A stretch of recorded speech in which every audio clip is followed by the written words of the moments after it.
Chapter 9. The First Suspect. The fog forgot how to lift this morning and lay across the lawns like a quilt that had fallen out of love with the bed. Gargoyles gleamed with a clean wetness that made their stone lips look newly used. The bell struck in the tower and came down to us softened, as if the sound had been wrapped in cloth. I watched it pass along the corridors, windows in a hush that pressed its palm to the glass.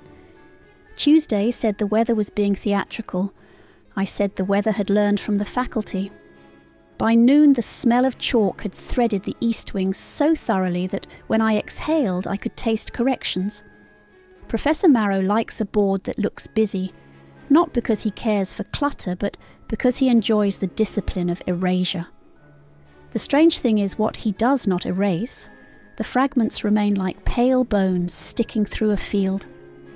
Monday's child, faint, almost honest. Tuesday's child, traced and retraced until the letter forms wear ruts into thought. He leaves them as if he cannot help himself, or as if someone else cannot be helped.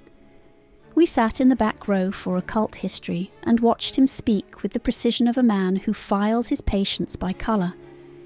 When he writes, he presses hard, the chalk snapping sometimes, the dust lifting and drifting down on his cuffs like winter in miniature. He does not miss the broken piece. He stores it in a small tin on the ledge, as if he means to build something sharp out of all those ends.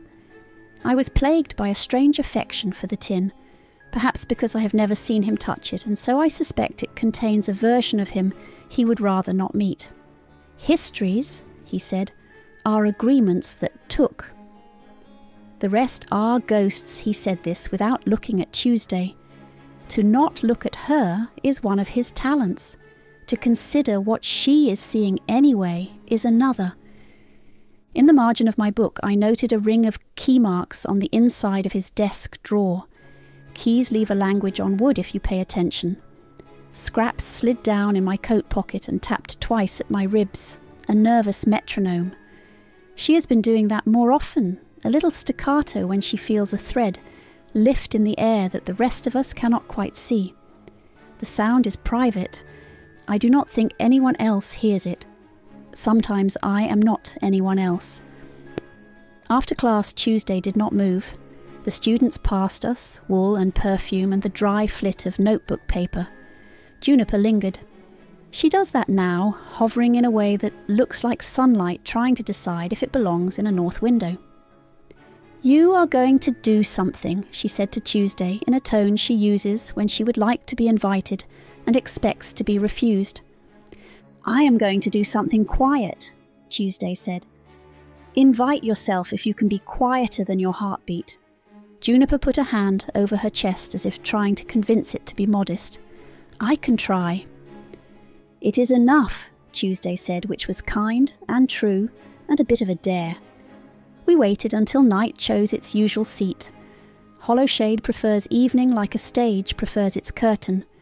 The corridors grow a second silence then, the one that belongs to paperwork, closed mouths, and decisions no one plans to explain. We walked the east wing together, not too close, not too far, a little constellation that could be mistaken for chance. The sconces made a slow honey of their light, and the doors along the corridor wore their brass numbers like tired jewellery. Professor Marrow's office door keeps its secrets with an old keyhole and a newer lock, as if history has taught it humility. Tuesday knelt and examined the plate. She does not touch a lock the way boys in adventure books do. She speaks with it first. She listens to how it chooses to breathe. "Stubborn," she said, "but stubborn things were once persuaded." Scraps climbed from my pocket and stood on the toe of my boot, small and intent, her stitched mouth a tidy line of concentration. She lifted her hand like a child in class, a single polite request to enter the subject. Tuesday nodded. Scraps slipped her tiny arm into the keyhole and tilted her head as if hearing a song no one else had learned. I felt the tiniest draw against my ankle, as if a thread had been spooled from me into the dark of the lock. The door yielded with a click that sounded like a throat finally deciding to speak. We went in. Chalk, old tea, ink, leather, and the clean, disciplined smell of a man who irons his shirts while thinking of Latin. The office is narrower than you expect, like a corridor that decided to stop halfway to being a room. Books lean in rows that refuse to smile. A glass case in the corner holds a miscellany of student artifacts tagged. A compass with initials, a tarnished prefect pin, a metronome with a cracked face. On the back wall, a blackboard sags slightly on its screws, as if it carries sentences that have learned how to weigh themselves down. Tuesday let the door rest almost closed behind us. I pressed my ear to the wood for a long 10 heartbeats and heard the building listening back with patient amusement. Juniper perched by the window and raised the sash a finger's breadth, enough for Fogg to consider the offer and decline. "Keys," Tuesday whispered. "He keeps them, or he borrows them." Either way, he forgets to return what the teeth of a key learn. She opened the top drawer of his desk and found the small tin.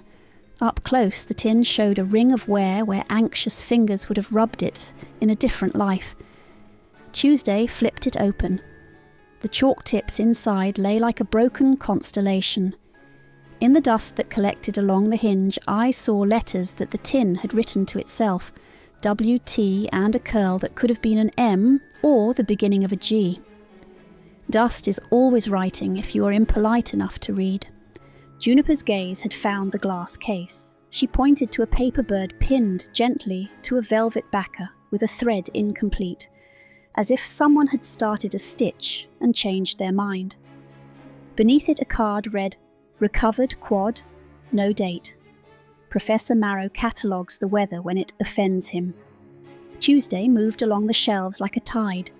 She does not run her finger across spines, it is too theatrical for her, but the look in her eyes strips each book to its argument.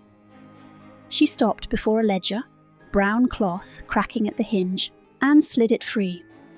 Inside, names fell in a column of careful hand, year by year. Some were crossed with a line, and some were crossed with a line and a date, and some were crossed with nothing. Withdrawn. The ink varied, which matters. The older ones looked sepia and ashamed. The newer ones looked practical. She turned the pages. "There," she said. Family index, grey C sequence. My surname printed in a steady hand. Leora, followed by a date that has been sanded with an eraser until the paper looks abraded and shiny. Tuesday's name lay beneath, neat as a threat. Next to her name, a blank space, as if the ledger were a mouth holding its breath. Juniper's fingers tightened on the back of the chair. "Why would he keep this in his office?" she whispered, and then shook her head at herself, because the better question is always why someone wants to be near the thing that could kill them. I drifted to the blackboard.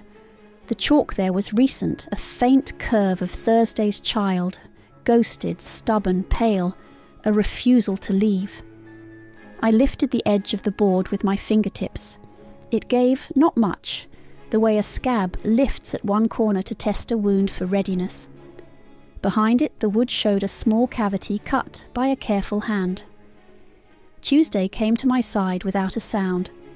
She has a way of crossing rooms that feels like you forgot to notice she was always standing exactly there. We eased the board forward just enough to slide fingers in and draw out the contents.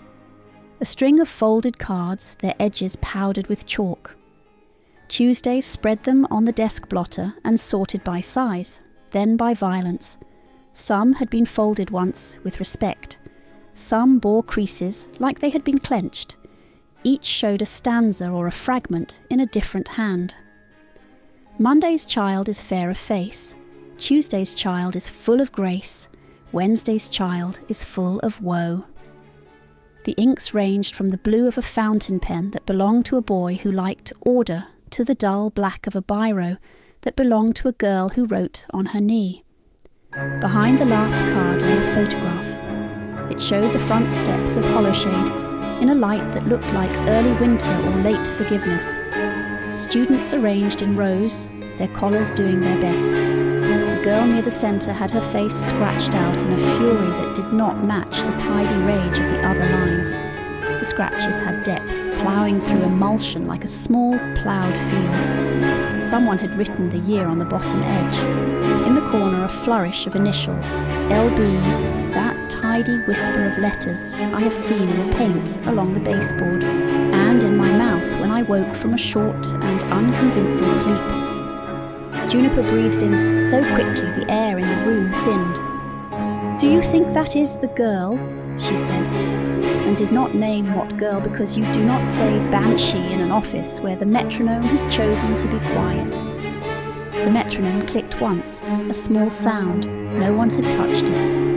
The crack along its face gleamed, then settled into matte again. From the lower set of drawers, Tuesday drew a box of file folders. Each held a name, a clipped photograph, a list of infractions like bites on a neat wrist.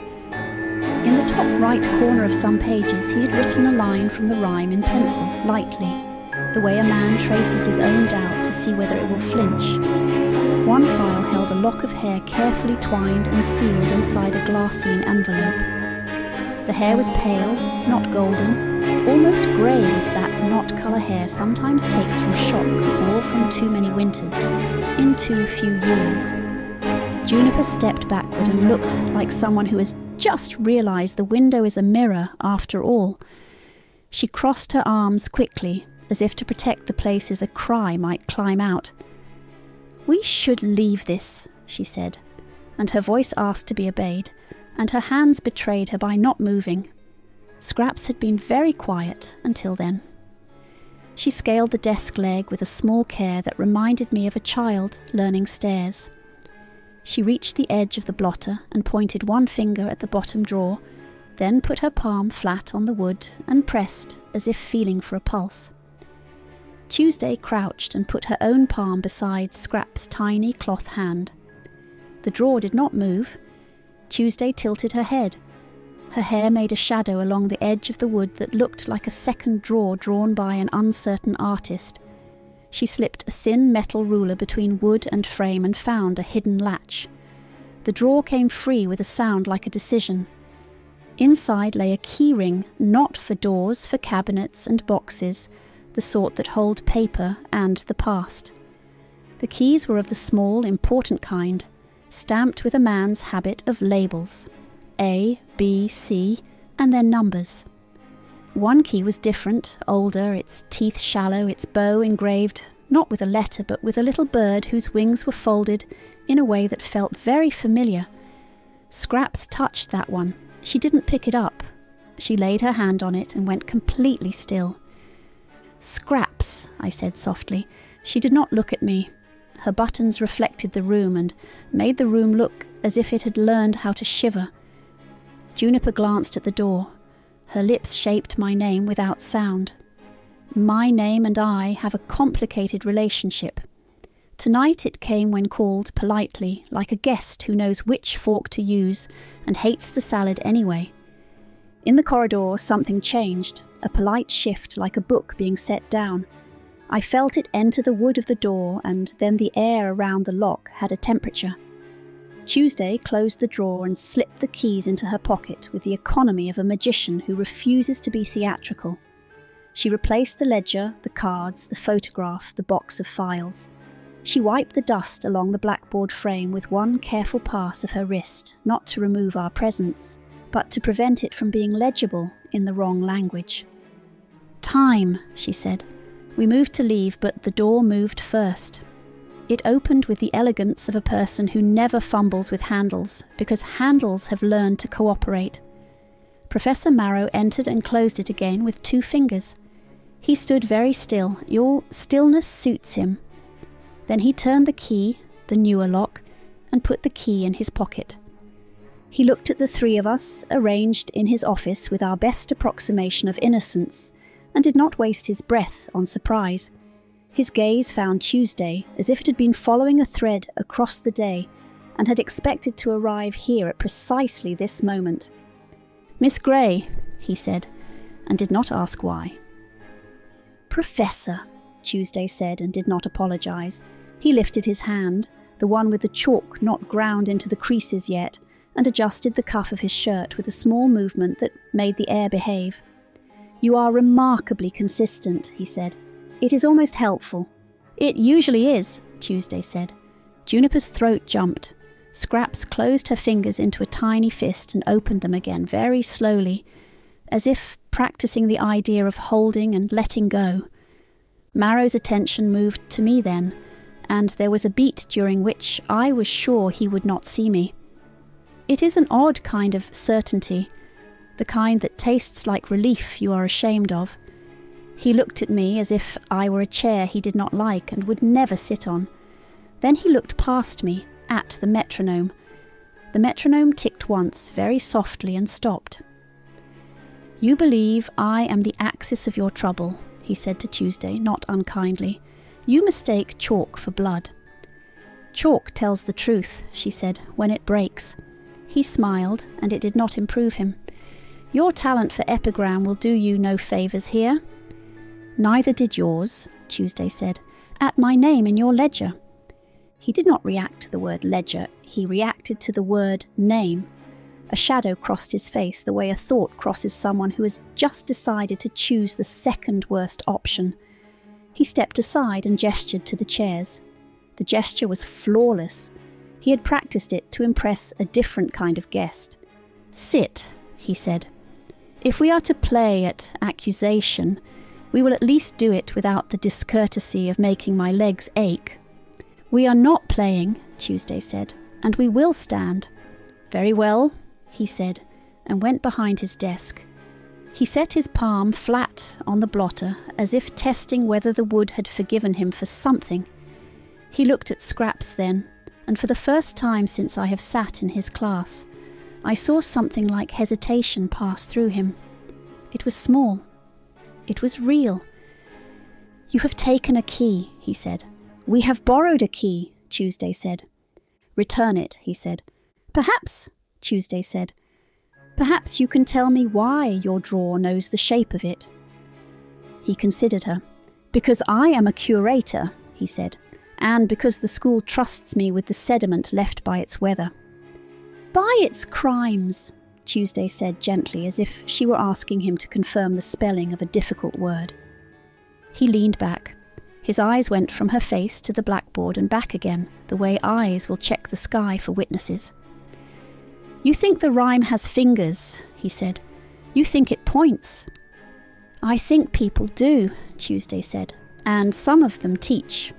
He laughed once, very quietly. "I am far too vain to be subtle when I become monstrous." "Then why the ledger?" she asked. "Why the file of LB? Why the hair? Why the birds?" "Because I am a historian," he said, "and because someone must keep account, even when the church refuses to ring the bell." Juniper's breath made a sound like paper as it is turned by wind. "Keep account of what?" He looked at her and was careful. "Withdrawn is a lie that smells like dust," he said. "I prefer my lies fresher. I prefer my truths catalogued. It is my flaw." "Your flaw is thinking you are the cleverest person in the room," Tuesday said. "That," he said, "is not a flaw. It is a habit. The flaw is that I am often correct." The clock in the corridor chimed the half hour. Inside the office the sound arrived, altered, as if it had stopped to listen at another door before deciding to continue. From the window came the soft tick of fog becoming a finer rain. "Miss Gray," he said at last, and he let her name sit between them like a dish neither of them wanted to wash. "You are looking for a finger that points. Very well. I will indulge your appetite for theatre. You are looking in the wrong direction." He did not say more. He did not need to. He allowed the sentence to open a corridor and then refused to light it. Tuesday did not blink. "Then tell me where to look," she said. "If you had asked," he said, I might have told you yesterday. Tonight I would only be repeating myself, and I dislike redundancy." "Which is a refusal," Tuesday said. "It is a mercy," he said. He turned the metronome with 2 fingers. It ticked. slow and unafraid, once, twice, 3 times, and kept time as if time had asked it to be kind. We left without being dismissed, which is a small kind of victory. In the corridor, the air had grown very clear, the kind of clear that looks like glass has been polished for a visitor. I glanced at the baseboard and saw the faint whitening where words have been sanded. Grace, the white looked new. Scrap's small hand found the hem of my coat and tugged once, barely, as if to tell me that the word was not finished with us. If you felt the metronome tick under your ribs while you read this, you were in the room with us, and the room noticed. The ledger is not the crime, it is the count. We are moving down the column, and we have not reached the last line. If you would rather not be present for the next subtraction, close the diary now. If you would like to keep time with us, bring a quiet heart and shoes that know how to negotiate old floors. Find me in the dark corners. The birds still stir when no wind asks them to.